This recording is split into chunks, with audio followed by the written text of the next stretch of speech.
Well, hey, it's Rob, and I'm inside the Polestar 2. You can tell by that teeny, weirdly shaped back window. Anyway, I've had this Bluetooth OBD scanner that I used for a previous vehicle.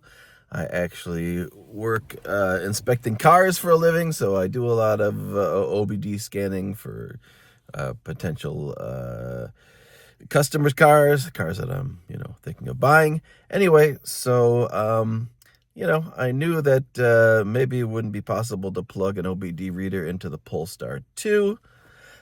Obviously, it's not a gas-powered vehicle, and I tried it once, and I got nothing on the scanner, so I thought, well, all right, guess it won't work. But I read a little tip tonight, and the tip is as follows.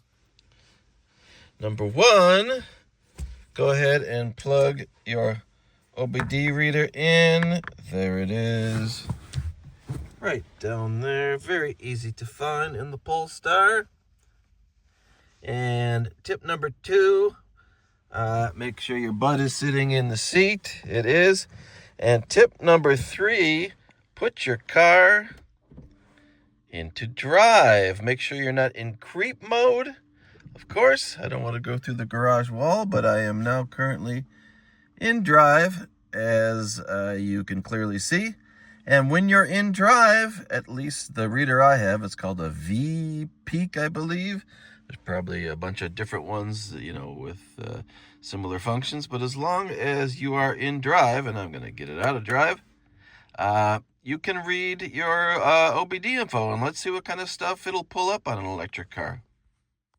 All right, so the first thing that popped up here is this screen right here, and I can't show you the whole display. I'm just going to show you the top quadrant here. Obviously, speed is 0, car is not moving, and a couple of other stats there. Charge power limit, discharge power limit. Does that say horsepower? I'm not sure what that says. It's covered up on my screen. But anyway, so there are a lot of different screens you can scroll through here, and I'll give you some information. Now, of course, the thing I really wanted to know was my state of health of my main EV battery. That's the state of charge, and it's right at around 64%. Yes, well, that's fine. I can see that on the screen. But anyway, there's a million other details. You can see information on your HVAC system and all sorts of different stats for different electrical systems. In the car here on the Polestar, there's like a million different things you can see here. Scrolling through again, there's some chart, graph, battery current, lots of different stuff. The EV battery power, of course, not doing much with it now. So here's some other stuff. I don't even know what an ERAD is. Maybe you do. All right, like I said, a few different screens. We are going to get to the state of health of the battery, which is what I really would like to know. And sadly, it doesn't show me that on this. It has the opportunity to do it. That's my 12-volt battery up at around 99%. That's good. I've never replaced that battery. I suspect that since I'm the second owner, that maybe they already replaced that battery once, which would be wonderful. 12-volt batteries do go bad in EVs every couple of years, so that'd be great.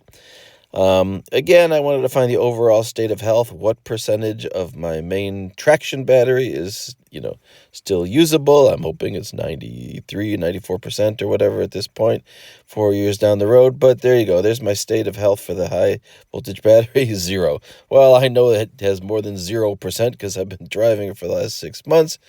That's information there that's interesting as well. How far have you gone since the last service? How many days?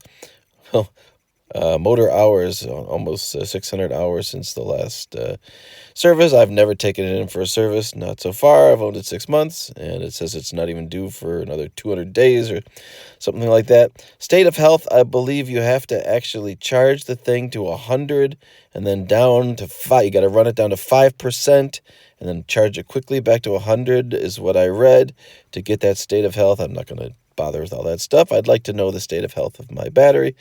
But the bottom line is there's an 8-year, 100,000-mile warranty, so even if it does go bad, it's still covered. There's some information on the HVAC, different voltages and things for the compressor. Lots of different stats you can get, from the OBD reader, and it's very cool because, like I said, I know you can read OBD on gas-powered cars, and I do it every day, but I just wasn't familiar with what you can get off of an EV. Again, this is just a small portion of the screen and just a different way of showing the state of charge, the horsepower that it's currently using. Of course, nothing because I'm not moving. And so that's what you can get.